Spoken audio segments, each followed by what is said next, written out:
ఆడే ఉంది.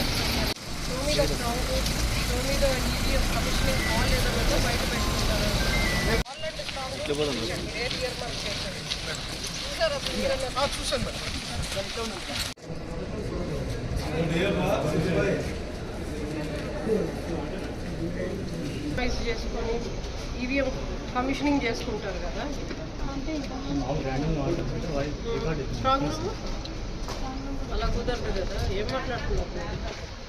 Strong rooms 2 year mark చేసుకోండి సపరేట్గా. ఈశ్వర్ నాయక్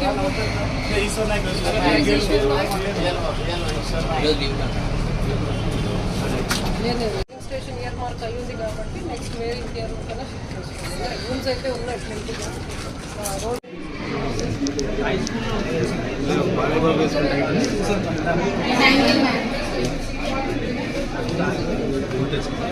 రోజు రాయదుర్గ కాన్స్టిట్యున్సీకి సంబంధించి ముఖ్యంగా కూడా మనకి ఏదైతే ఈ డిస్ట్రిబ్యూషన్ సెంటర్ అగ్రికల్చర్ మార్కెట్ యార్డ్లో ఏదైతే మనకి డిస్ట్రిబ్యూషన్ సెంటర్ ఆ రోజు ఈవీఎంస్ అన్నీ కూడా మనకి head quarters district head quarters నుంచి కాన్స్టిట్యున్సీకి అసైన్ అయిన తర్వాత after the first randomization they will be coming to the assembly constituency. ఇక్కడ అసెంబ్లీ కాన్స్టిట్యున్సీలో స్ట్రాంగ్ రూమ్స్ కానివ్వండి డిస్ట్రిబ్యూషన్ సెంటర్ని పరిశీలించేదానికి ఈరోజు రావడం జరిగింది.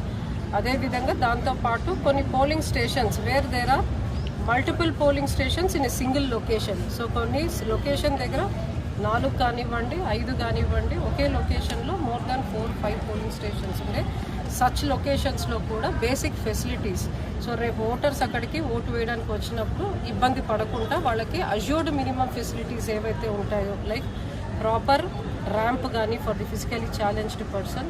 So with proper polling station with all ventilation and with proper lighting, electricity connection given, lights, fans, furniture etcetera, all drinking water, toilets facilities. ఎందుకంటే రేపు ఓటర్స్ కొన్నిసార్లు లాస్ట్ మినిట్లో కూడా టర్నప్ అయ్యేదానికి అవకాశం ఉంటుంది. కొన్నిసార్లు పోలింగ్ టైం అయిపోయినా కూడా లెంతీ క్యూస్ ఉంటాయి. అలాంటప్పుడు వాళ్ళు ఇబ్బంది పడకుండా కొంత చీకటి పడినా కూడా సఫిషియంట్ లైటింగ్ ఉందా లేదా to conduct the poll in a proper way. So ఇవన్నీ కూడా basic assured minimum facilities polling స్టేషన్స్లో అన్నీ కూడా మేము ఇప్పుడు రెడీ చేస్తున్నాం. All polling stations 1 by 1 we have checked and the ROs have inspected all the polling stations not only here in Rayadurg, కంప్లీట్గా కూడా డిస్ట్రిక్ట్ అంతా కూడా ఇప్పుడు నెక్స్ట్ ఫేజ్ ఎలక్టరల్ రోల్ అయిపోయింది. ఇప్పుడు కంటిన్యూస్ అప్డేషన్ కింద ఏమన్నా వస్తుంటే అప్లికేషన్స్ కానీ క్లెయిమ్స్ కానీ మనం డిస్పోజ్ చేస్తున్నాం.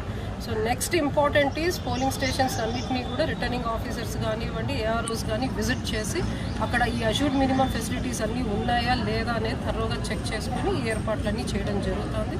అదేవిధంగా మనకి డిస్ట్రిబ్యూషన్ సెంటర్స్ కానివ్వండి రిసెప్షన్ సెంటర్ అంతా కూడా మనం అనంతపురంలో JNTU కాలేజ్లో పెట్టడం జరిగింది. For all the 8 constituencies reception centre is JNTU Anantapur.